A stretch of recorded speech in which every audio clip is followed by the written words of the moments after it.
Hey guys, I am standing in the middle of the road out in front of 929 East Acton Road here in Wood River, Illinois.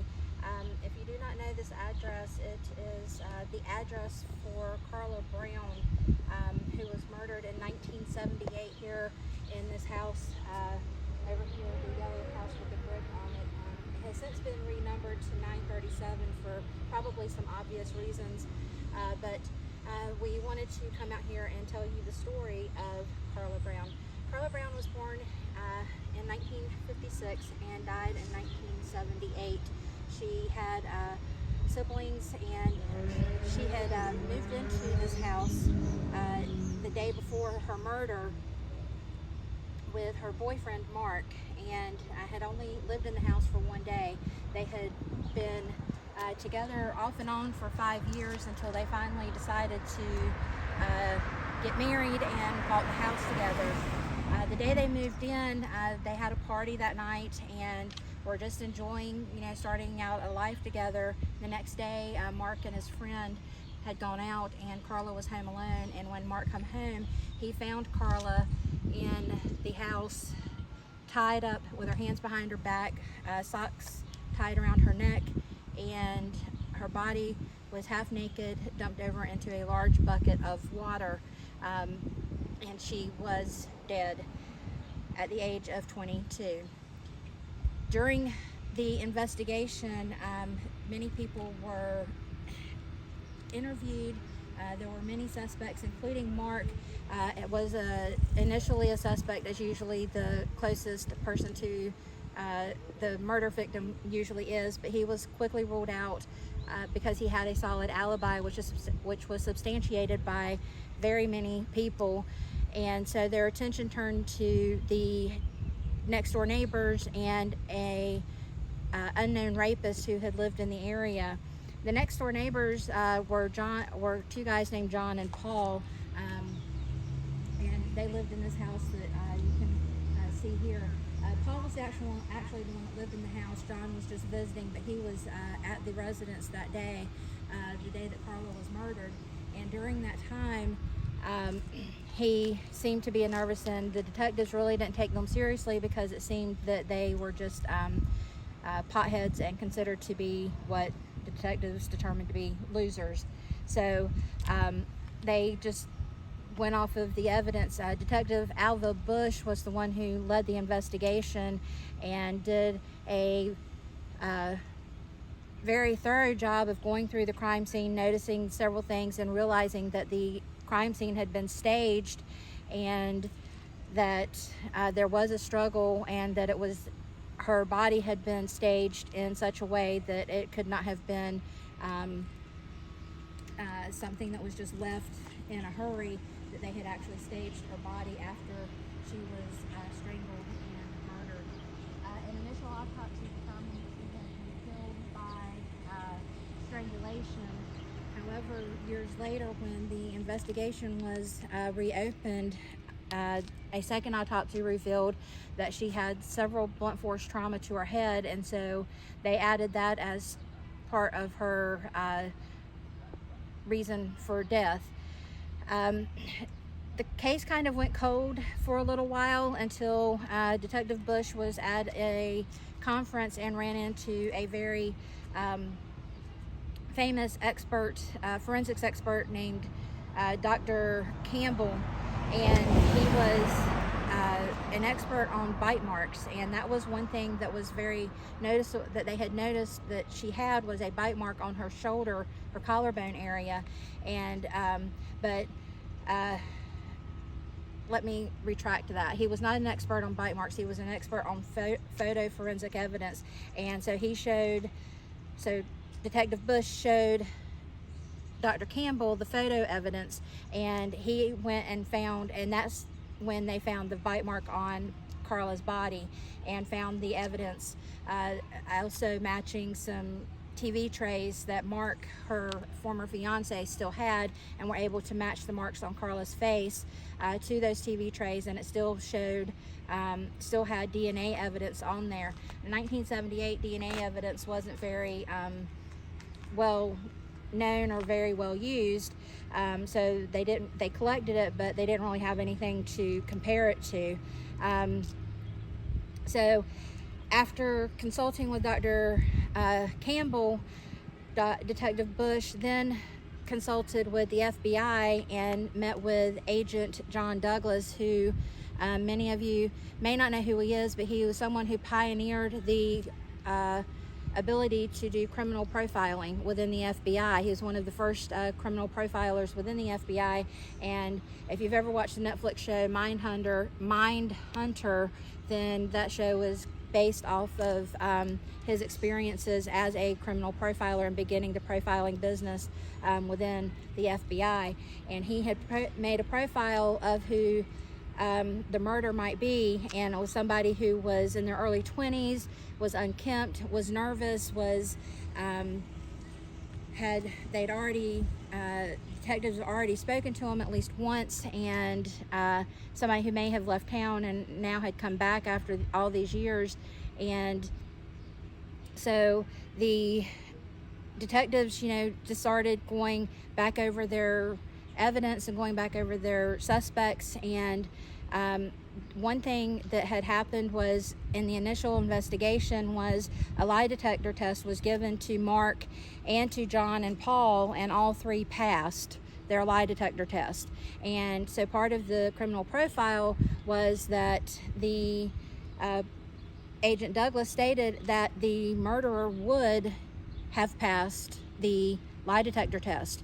Well, when detectives went back and reviewed everything, Mark had passed his test, Paul had actually not passed his test, but John had passed his test. But Mark still had a solid alibi. Paul had a solid alibi and was brought back in, or had a solid, he had not passed the test. And so they brought Paul back in to talk to him, and he kind of revised his story several times, stating that John had been there that morning, stating that John had been there that morning and then had come back that afternoon and seemed kind of sweaty and kind of had gone inside to clean up a little bit. And so following that information, they brought John Pronte in and questioned him again, and eventually in I believe it was July 1983, John Pronte was brought to trial for the murder of Karla Brown, and eventually was convicted based upon forensic evidence, bite mark evidence, and spent 36 years in prison until he was paroled in December 2019, and has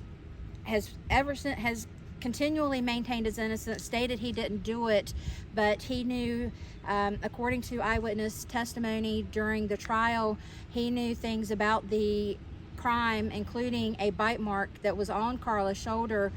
He had admitted to several friends before that was even known to the police that he had seen the body, that he had noticed a bite mark, he'd noticed that her body was wet, and this was information that had not been released to the public, and he had told this to friends not long after the murder and before he had left to go to Louisiana for a while before returning back to Illinois.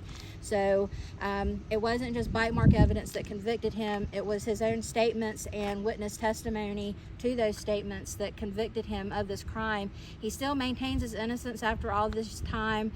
They are trying to get his case put back before a judge so his case can be overturned or at least be retried, because bite mark evidence has become not as reliable as it once was considered to be.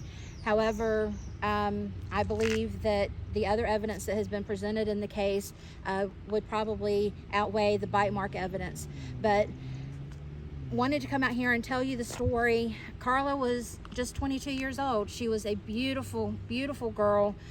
She was very popular in school. She, beautiful blonde hair. She was, one thing that people kept saying that I noticed in research on this was that she was kind of, for lack of a better way to put it, she was kind of very well developed for her age. And so that brought her a lot of attention. And along with her, just her bubbly personality, she was on the cheerleading squad. And so, she caught the attention of guys everywhere she went. And this day was the day that she moved in.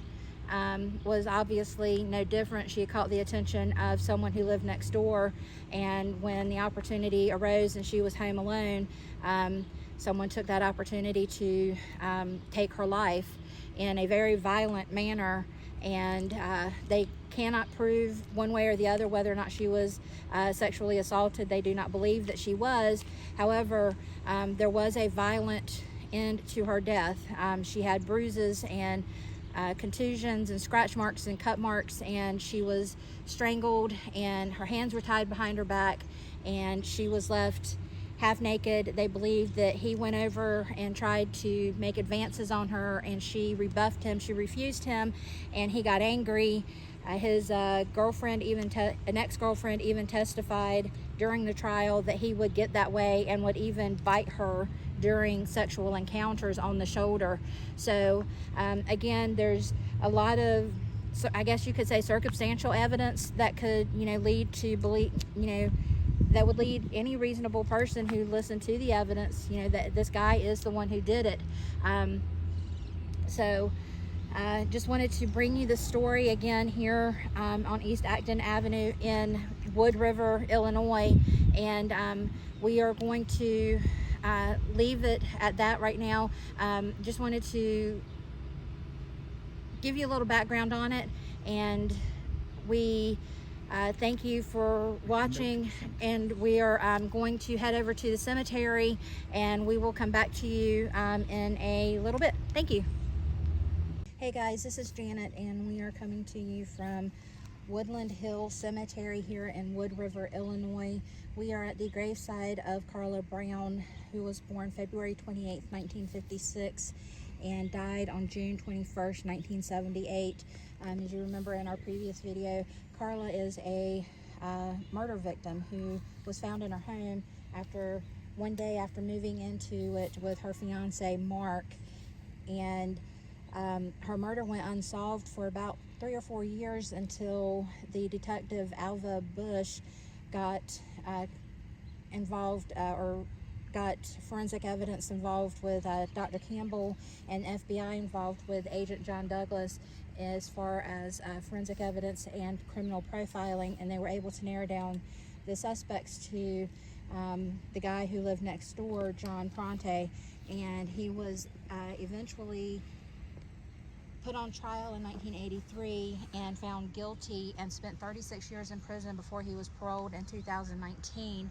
But we've already told that story. That's just kind of the background of where we are right now. But we are here at the graveside of Karla to pay our respects and to remember her, a life cut short at the age of 22 due to violence unnecessarily portrayed upon her body and her life. And we know that she was loved.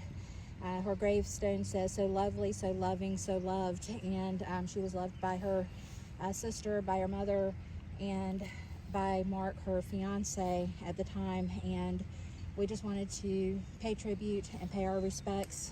She is buried here next to her mom, Joellen, who passed away in 1994. And we know that heaven is a little bit brighter with her, but we thank you for listening. We thank you for watching. Please click like or subscribe to our YouTube channel, Traveling with Autism. This is Janet, and we will talk to you later.